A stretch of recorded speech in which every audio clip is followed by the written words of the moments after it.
All right, welcome to Keeping It Real. We are the largest podcast made by real estate agents and for real estate agents. My name is DJ Paris. I am your guide and host through the show. And today is a truly unique episode out of the 730 plus we've done. This one is the first time I've ever had this particular conversation. And if as you're starting to listen to this, if you think this isn't for you, I assure you it is, because we are going to be talking about two of the most important things that not only brokerages need, but also teams and even individuals. We're going to talk about recruiting and retention, specifically around real estate agents. And who we're talking today is Jason Caspert, and he is part of the Courted team. You may or may not be familiar with Courted.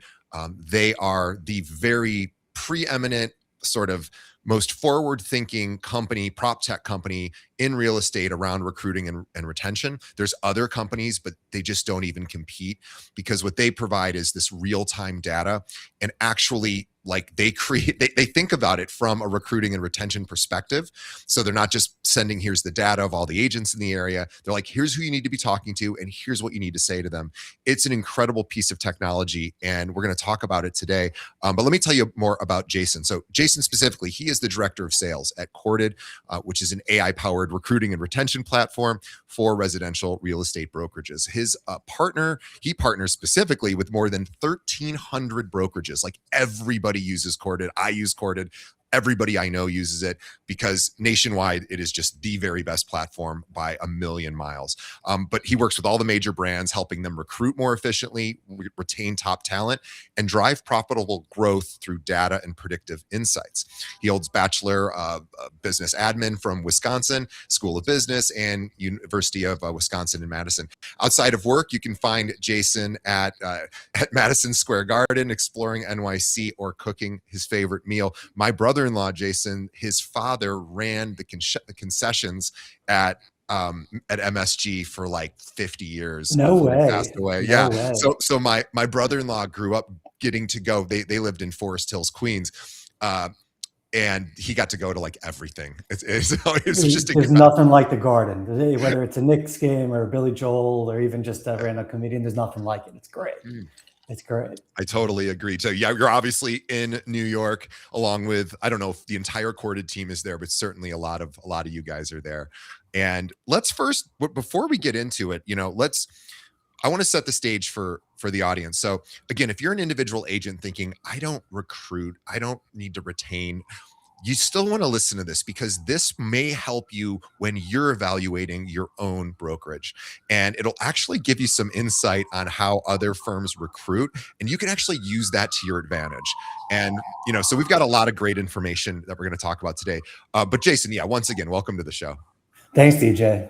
Really, really appreciate you having me. Been looking forward to this all week. I'm happy it's finally Thursday. Well, I appreciate that. I always assume people are like, I got to do that interview with that guy, but I do appreciate the enthusiasm, and we're super grateful to have you. You guys have completely changed the way I look for talent for other agents, and I know you're changing. 1,300 people, 1,300 other brokerages already use you, and I'm sure that grows every month. So I know what you guys do, but the audience might not. So tell us about Courted. Yeah, sure thing. So we're here out of New York. We're a group of data scientists, designers, and real estate professionals. In essence, what we do is we tear apart MLS data every evening and piece it back together. So you, as a brokerage leader, a team leader, or recruiter, or manager, whomever you may be, can very easily understand who to speak to today, why it's important to have a conversation with them, and then we'll actually tell you what to say with a couple of AI companions sprinkled in there. A lot of the folks that we work with, it oftentimes is very time consuming to recruit, or they don't know when one of their own agents maybe had the highest listing of their career, or their first closing as a part of their brokerage, or maybe they just had a decent sized deal expire, right? So we provide that level of insights all day, every day, and just a click or two. It's pretty easy to take those insights, turn them into actions, and it's fun. We've been building it for now 3 years or so, and it's been quite the journey. It's almost remarkable that nobody thought to do this, because there is other recruiting software that just will give you data, right? And it's sort of shocking that no one thought to do what you guys are doing, which is amazing because you really don't have competition, and that's an incredible place to be from a business perspective. Because I have tried all the other software providers, and I even have subscribed to all of them, and there's not even that many of those. But you guys are just in a totally different league. And one other thing that you do that I want to make sure is very, very clear, and this is particularly important for people that have teams or are looking to recruit or retain, is that Corded has a predictive engine, and it actually will tell you, I think this person does want to leave. Because the biggest challenge as a recruiter is you don't know who wants to leave their firm, right? There's no super obvious indicator that, even just looking at, if I look at the MLS data, it doesn't really tell me. I mean, I have to figure out, I'd have to do the math on, is this person up or down in their business? And Corded looks at a lot of different variables. It's like their secret sauce. And just like Target can oftentimes tell if somebody's pregnant before they actually know that they're pregnant, you guys have a sort of a similar prediction, where the biggest challenge for me as a recruiter is when I call somebody, if they're not looking to move, there's not a whole lot I can really do, because they're just going to go, I'm happy at my current firm. But you guys actually say, this person we think is interested in moving. And from a recruiting perspective, that's amazing. Also from a retention perspective, that's amazing, because we need to know which one of our agents are, maybe they are thinking about leaving, and you guys have an algorithm to kind of predict that. Yeah, and DJ, you know this more than anyone, right? It's always the right time for you to be recruiting an agent. But one Yes. thing that we do really well is actually recognize when it's the right time for the agent. Maybe they've sold through their inventory. Maybe they're outperforming their split, right? Maybe they've seen a couple of their peers who they've worked with forever just leave the brokerage that they're at, right? And it all is sprinkled into the AI and the algorithms that we have. But it's funny, for many of the folks that we work with, it's all about me, which is great, and I'm all for it. But when it's the right time for the agent, that's when they actually listen to what you have to say, show up to the appointments, and can actually comprehend the value that you provide for them, relative to when they have 5 houses on the market and they're onboarding a new team member. I can't tell you how often I call agents and they're so impressed that I know information about them that maybe even their own managing broker doesn't know, as far as some of the stats, right? Like they'll know, oh yeah, so-and-so they might know how many listings they have, but they don't know, because there's no real other way to figure this out unless you built your own engine, that like, oh, they're about to cross over 6 million this year, and that's their highest they've ever done. And in fact, they got close to it 2 years ago. So all of a sudden I have a conversation piece like, hey man, you're about to hit 6 million. I think that's your biggest year ever, right? And and we get to talk about that. And we also get to talk about, so I did this just the other day. There was a person I was looking to recruit, and she had a listing on the market. It was her only active listing, and it was back in December like 20th. And I was like, wait, this is February 19th. This should still not be active.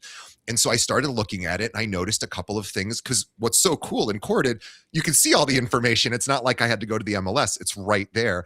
And I went, oh, wow, here's an opportunity for me to give her some advice about, hey, I might change this or that in your listing description, and some of the, different variables she could adjust.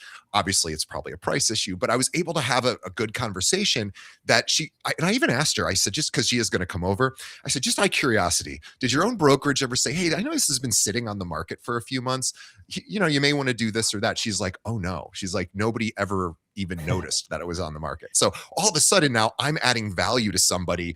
I'm not having to pitch our brokerage. All of a sudden she's like, wait, who are you? Why are you doing this? And It's interesting too, right? There's so many details that are, call it buried in the data sometimes, that even in that example, we have a lot of folks that we work with who will take that particular listing and they'll say, well, you have a listing, it's $1 million and it's in Raleigh, North Carolina. Just 2 or 3 clicks, what they can surface is the agents in their own office or elsewhere who've actually represented more buyers than anyone else in the last 12 months in Raleigh. Yeah. So when you're acting as the broker for someone who's actually not at your firm yet, to, hey, listen, I'm looking at 5 agents that are a part of our family. They've all done at least 4 deals on the buy side in Raleigh between $800K and 1.4. Is it cool if I send them your number? Did that work for you? It's amazing how far that goes. Wow, I never thought to do that. That is a brilliant strategy.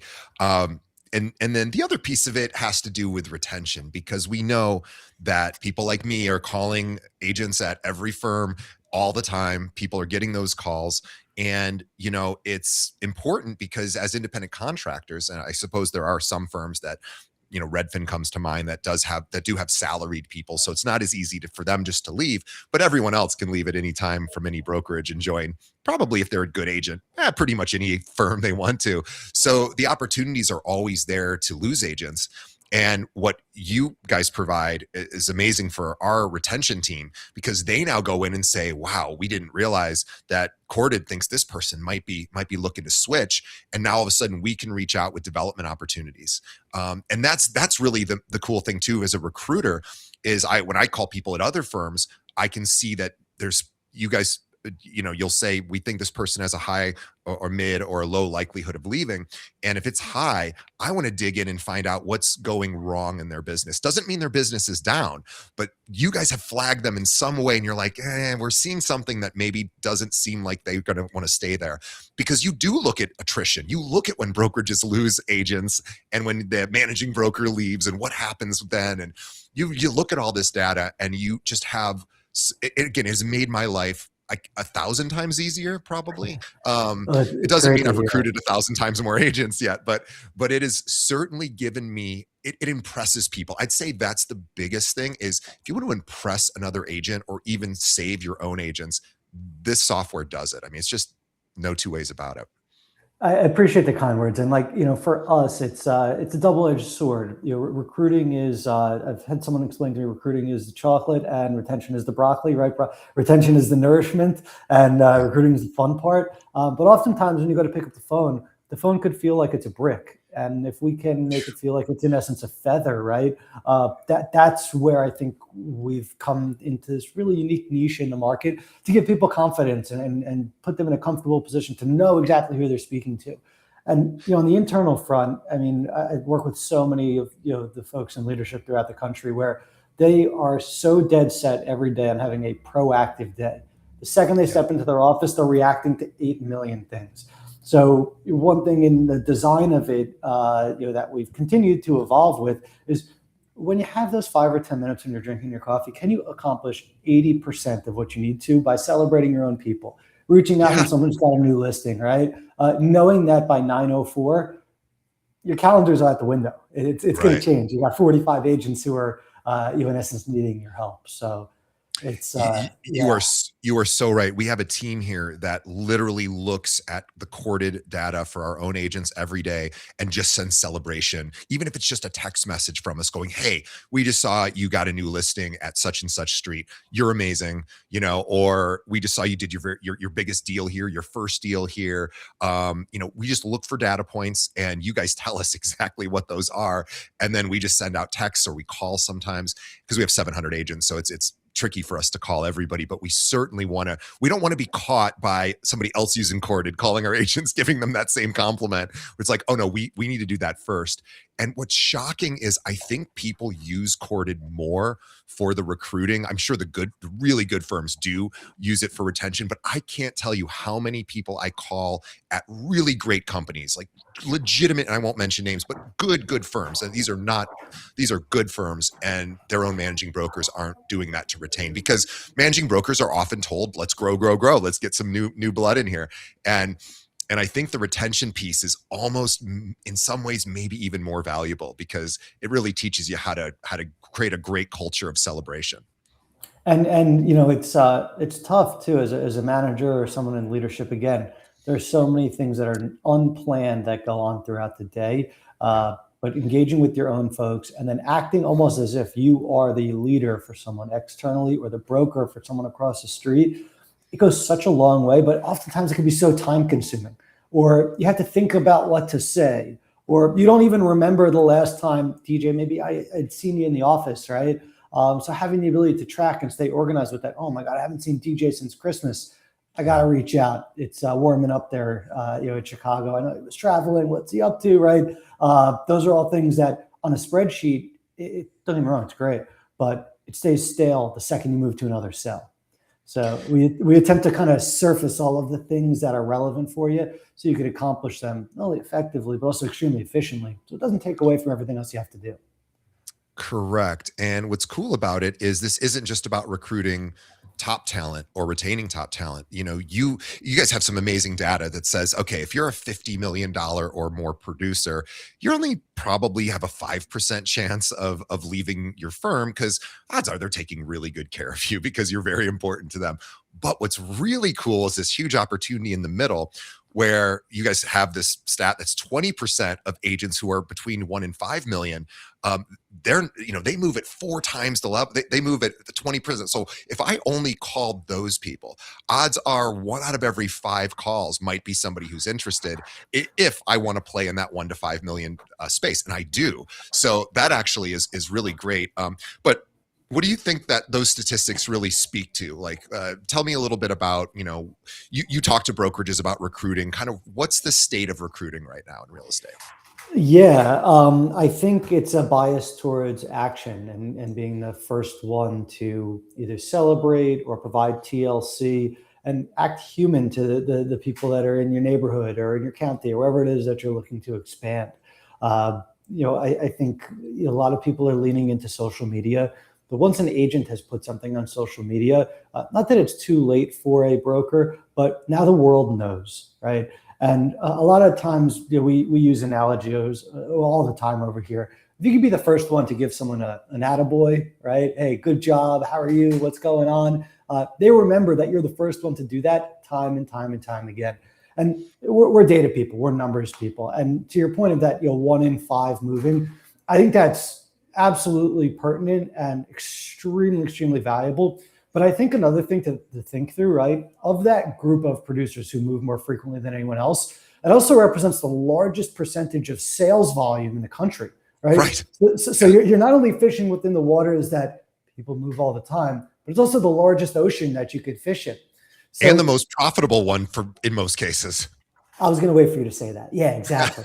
That's exactly right. And, especially with the changing landscape of the brokerage models and taking a look at the market, I was looking at something the other day that January was the lowest transaction count in the country since, what was it, 2009, 2008? Yeah. It was crazy, right? So, the importance of staying in front of people who are productive is I would say at the most critical junction that it's been in a really long time. And sure, markets fluctuate. Some folks by the beach, they wait for March because that's when people want to buy, right? In the snow towns, people are there already. But I think there's a unique storm forming that maybe has already formed, and that could be bias here, that to sustain where you are or to grow, you got to hold on to the people you have, and you have to recruit more, because that's how your transaction count's going to go up as a brokerage.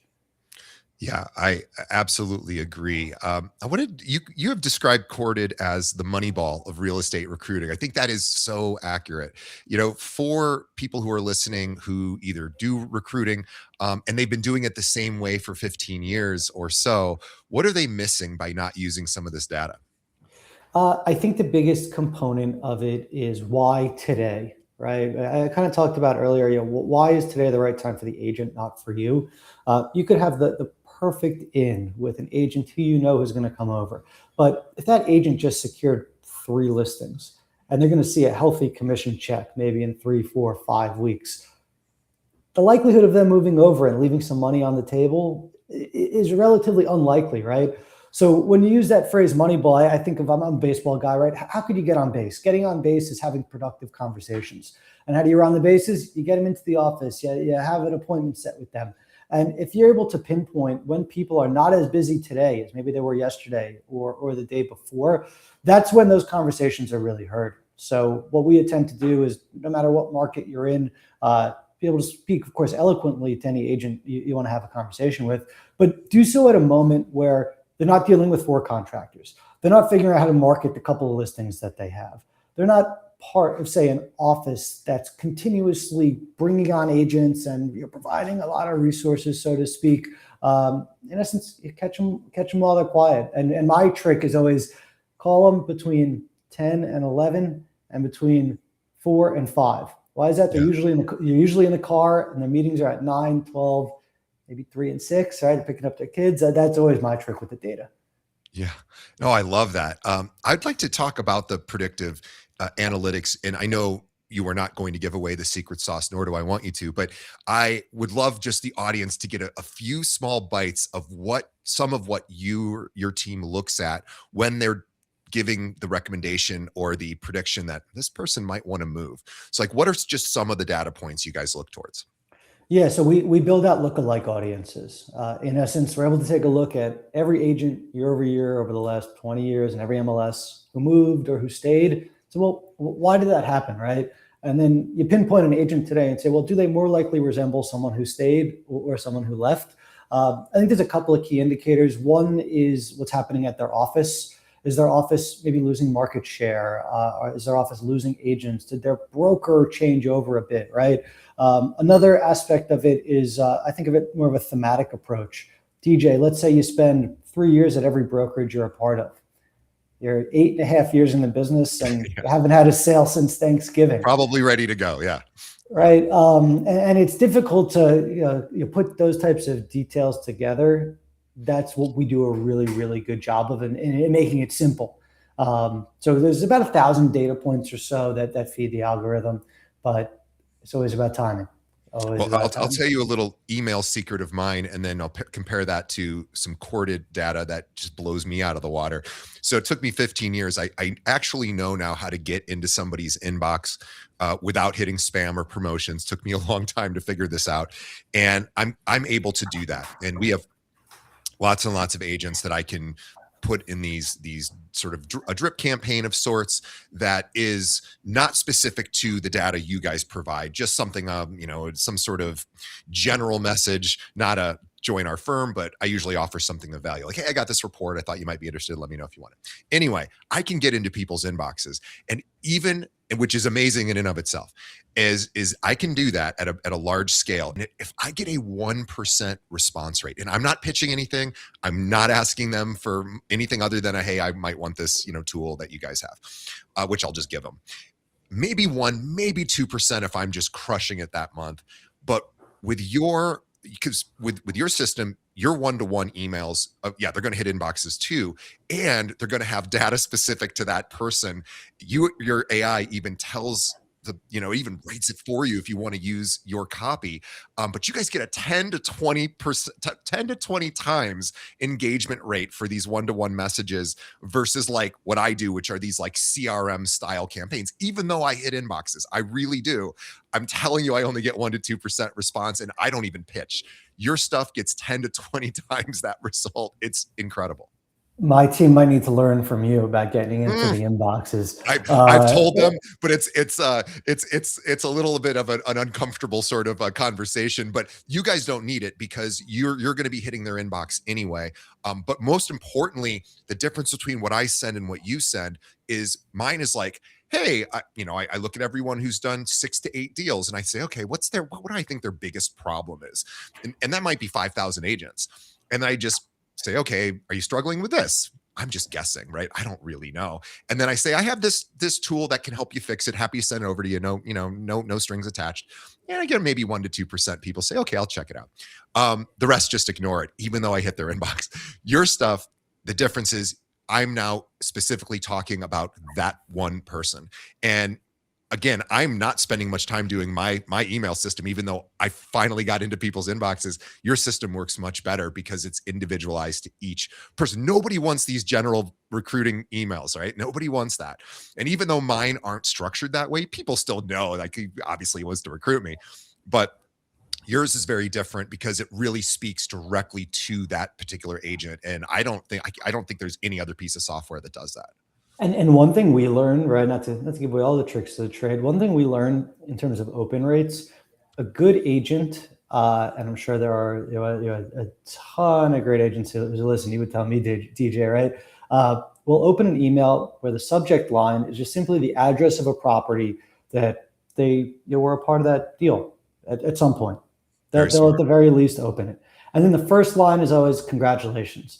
Yeah. So what we teach a lot of our partners to do is say, hey, DJ, congrats on 123 Main Street. I heard from our agent, Maria, that she's never worked with anyone who has handled a buyer with such care. Yep. How are you having so much success in Algonquin Park. Actually, I'm not surprised, right? And you could say, "Hey, be sarcastic," or "This is how I sound," and getting the open with that subject line, and then the first line being of a congratulatory nature. It's amazing. Simple verbiage can really make a difference. What I do with is a lot of times I don't email that because I want to call somebody because I think, whatever. I'm a guy with a certain kind of voice. I have a radio show, whatever. So I want them to hear my voice because maybe they listen to my show, but also I know nobody else is calling them, right? Somebody Yeah, might be emailing them, but probably not with your information unless they're a courted person. And not every brokerage has you guys yet. And so I know they might be getting that email, but if I can call them with it, I find I get an even better result. And it's incredible. You guys can't make the dials for me, but you can tell me exactly what to say, even if I get a voicemail. And what's so cool now is I can rattle off the stats in a voicemail, and people who are just not answering the phone, they're reading the transcription as it's happening live, right? So they're seeing that I'm referencing exact data from their business. So it's not like, hey, this is DJ, you did this great thing. I can say, oh my gosh, you're doing this, this, and this. And, I would love to learn more about you. and we've heard it. We've heard so many things. I mean, I have a customer. What they do is they have their managers every morning.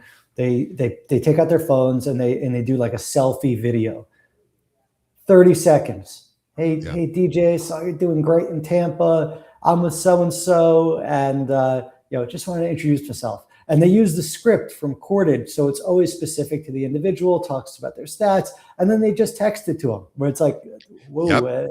I'm getting a video message here with the transcription as well. I've seen people write handwritten notes. I've seen some posts on Instagram. It's crazy. Reddit, you'd never believe. It's unbelievable. Yeah, I've certainly tried that. The thing I realized is, and you're right, video messages they're almost never done unless it's like bomb or Loom or those.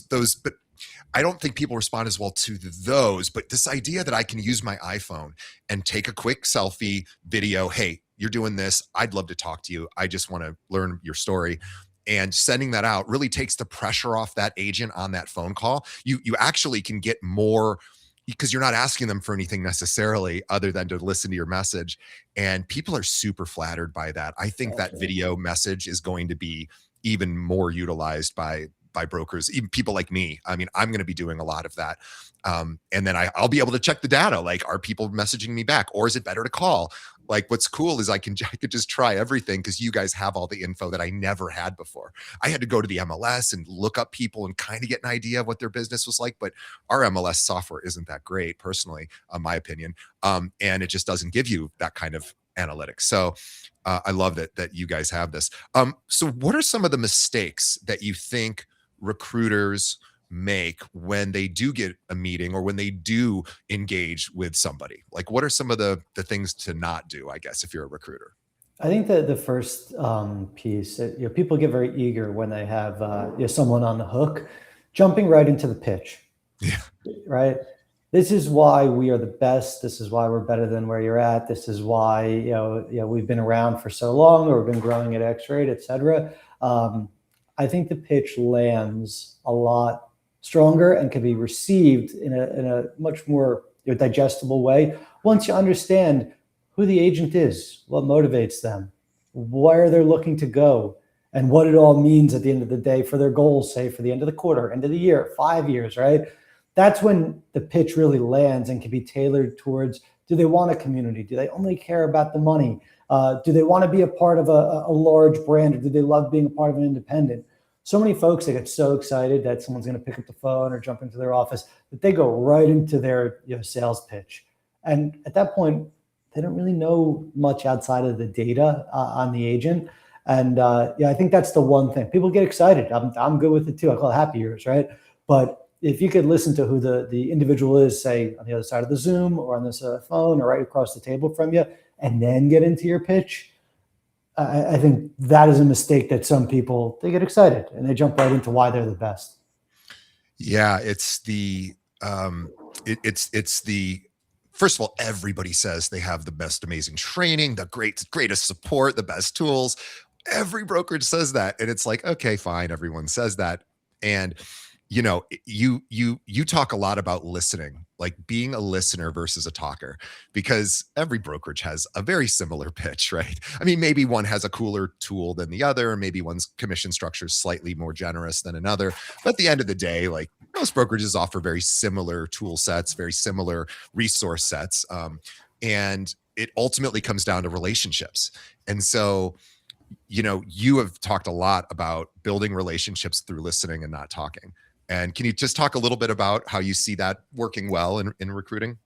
Yeah, for me, the best advice I've ever forgotten. Is, you're not learning anything when you're speaking. I mean, when you listen, that's when you can learn. And every brokerage has something unique to offer to Yeah. every agent they want to bring on board.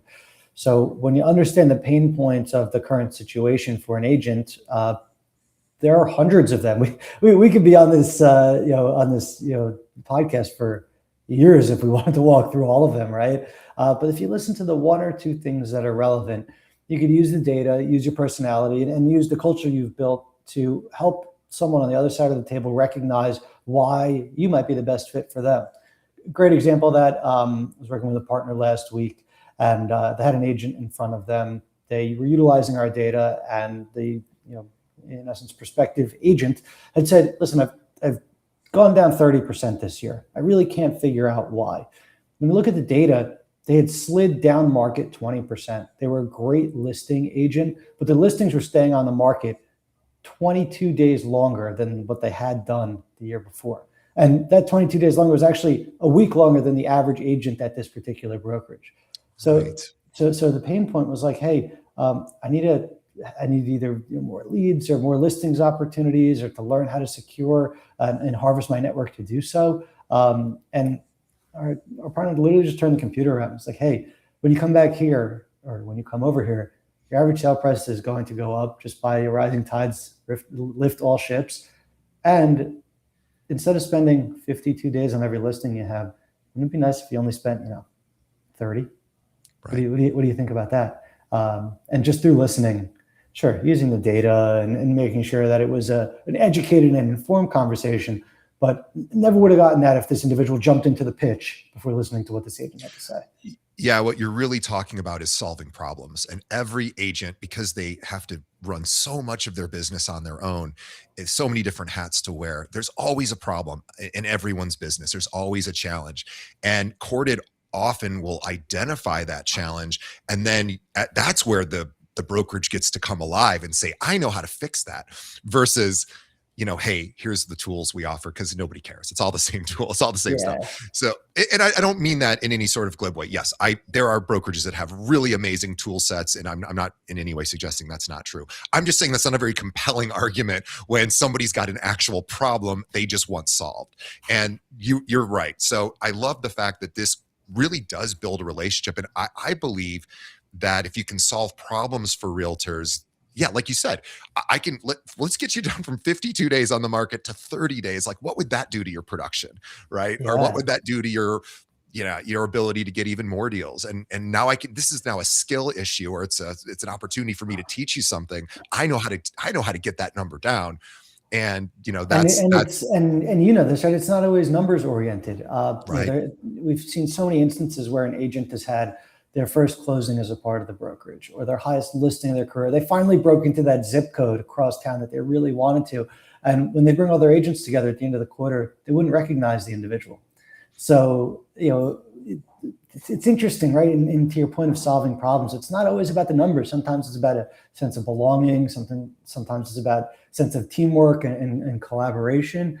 Other times it's all about the money. But Sure. in figuring out what it is that really matters to the agent, that's where you could have an honest conversation as to whether or not they'd be a fit for you, but also you'd be a fit for them, which I think could be overlooked. Yeah, I agree. It's rarely about the commission split, in my opinion. A lot of agents will talk about their commission split not being where they'd like it to be. But if it was just commission, and they would all be at firms that offer nearly 100%.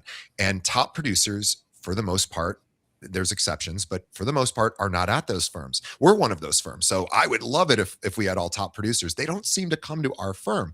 And it's not because we're not a great firm. They just, there's some value they're seeing at their current firm. They would technically make more money here if they continued on with their same production. And I don't see why that couldn't happen, but they're still not moving here. So it is not, and maybe it's because I need to do a better job, but I don't think so, because I talk to a lot of other firms like us in the country, and we all sort of realize that top agents are in a totally different sort of category, and you have to sort of talk to them in a different way and maybe have a different value proposition. But they're not, so it's not like, oh, I'd make an extra 40 grand by coming over here. That doesn't matter as much to them. They want people to help solve problems, and whether you're a $1 million producer or higher.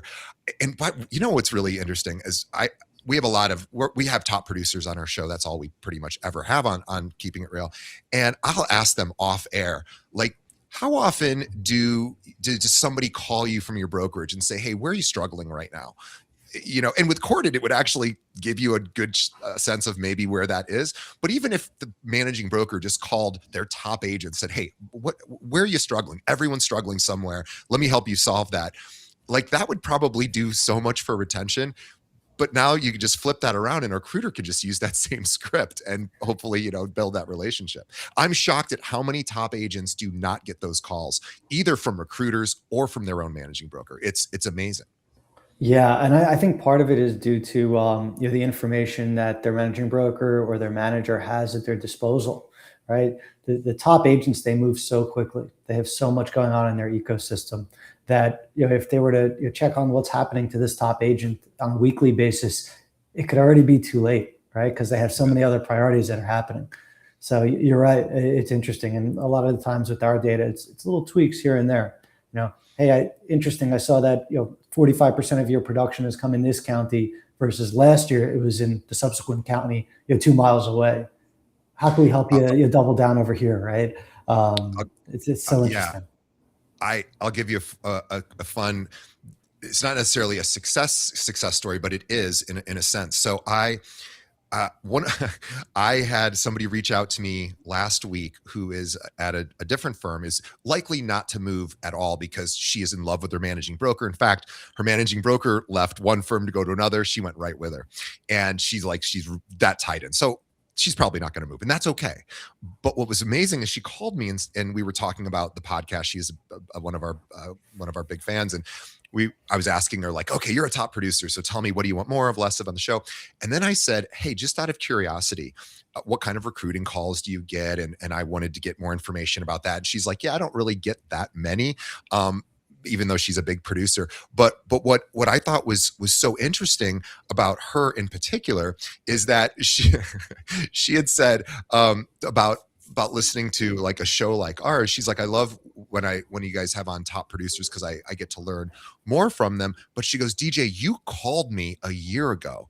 And I said, I did. I didn't even remember her, because she goes, you left me a voicemail. You talked about some stat. I can't remember what, but it was something really impressive. I know I got it from Corded because it's the only place I get stats. She said, you left me this voicemail. And yeah, I'm not going to move because I love my managing broker, but you're the only person that ever called me with that information. And we'd never talked before. And this is the first time we've ever talked. And she goes, I remember that call. She goes, that call was important to me. And she goes, I'm not going to move. But I said, hey, I get it. But would you tell other agents about, me? And she's like, absolutely. She's like, if you're doing that for your own agents, like, that is really cool. So like, even that, where the person's not going to move, she's like, I will refer people to you, which is incredible, from another brokerage. So that's how powerful this data is. You're giving somebody this like love letter almost, but it's not just a generic one. It's like, here's actually, I know about your business, even though you might not know me. So I think we've heard that story so many times, DJ, right? And how many times in recruiting is it a one-call close? Rarely, never. Right? and the landscape changes all the time. But if you could, we always say, if you could be the first one to provide that level of detail, personalization, and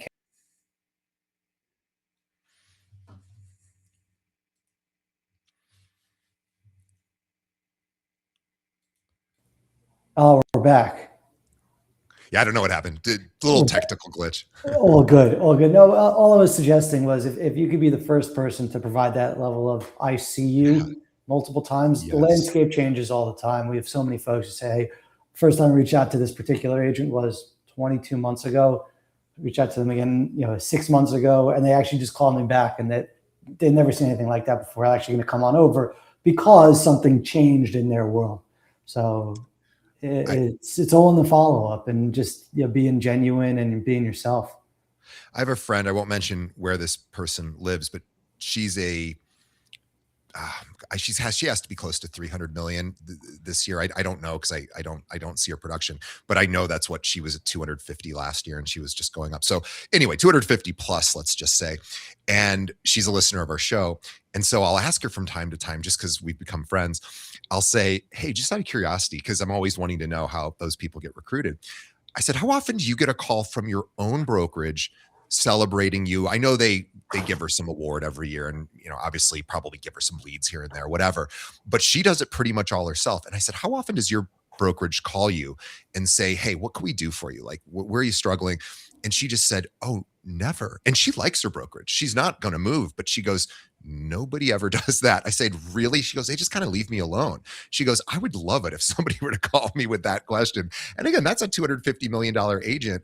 And that is it's shocking that somebody like that, who's a super nice person, she's not somebody that you wouldn't want to talk to.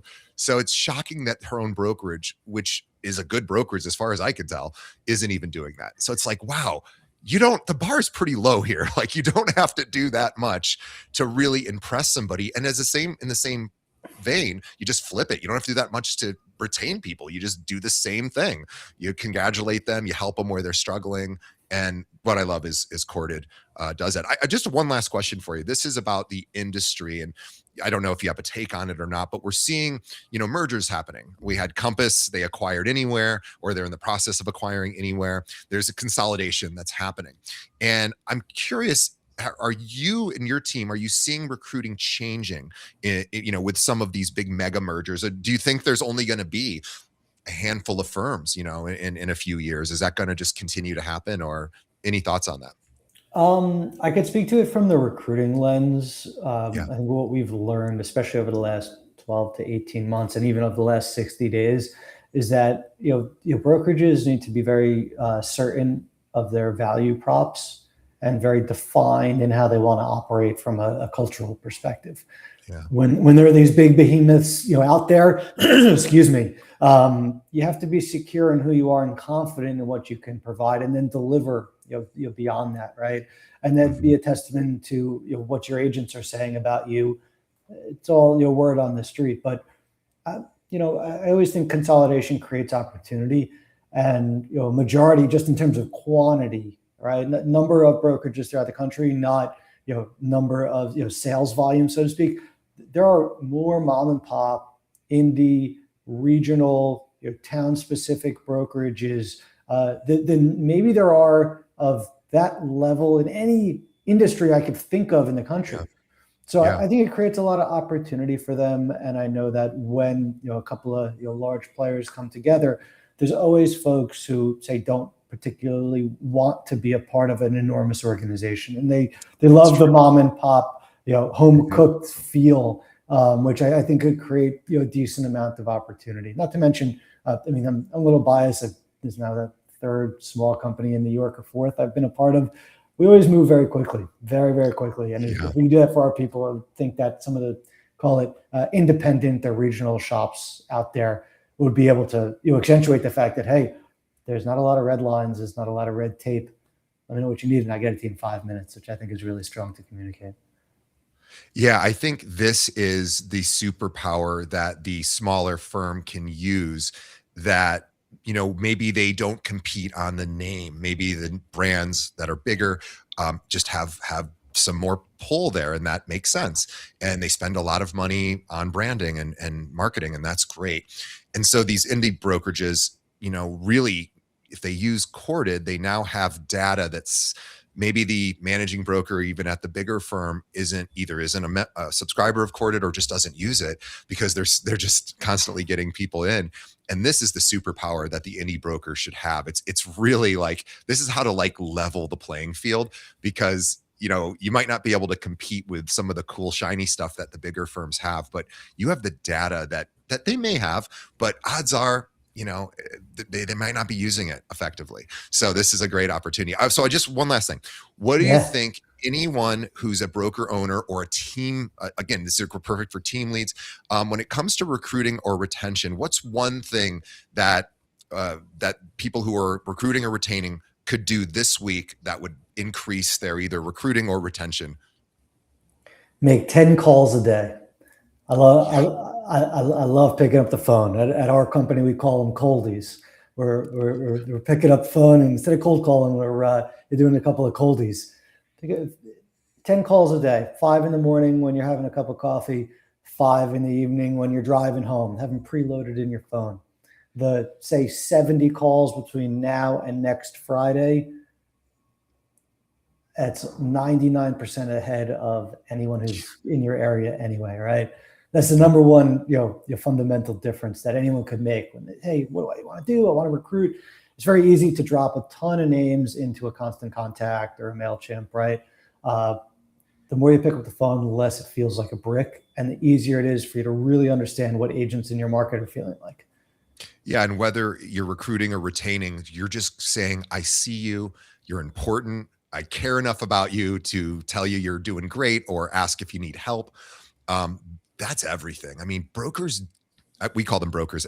We'll say real estate agents, because in Illinois, everyone's a broker. But this is what everybody wants from their firm. They just want to be cared for and somebody to care enough about their business to actually reach out, whether offering a solution or offering support or celebration. So you're right. Make those calls.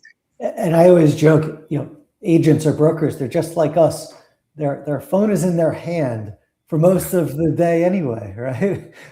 So why not? They don't have to check their email. They just need to feel, the phone buzz or listen to it ring, and they want to have conversations.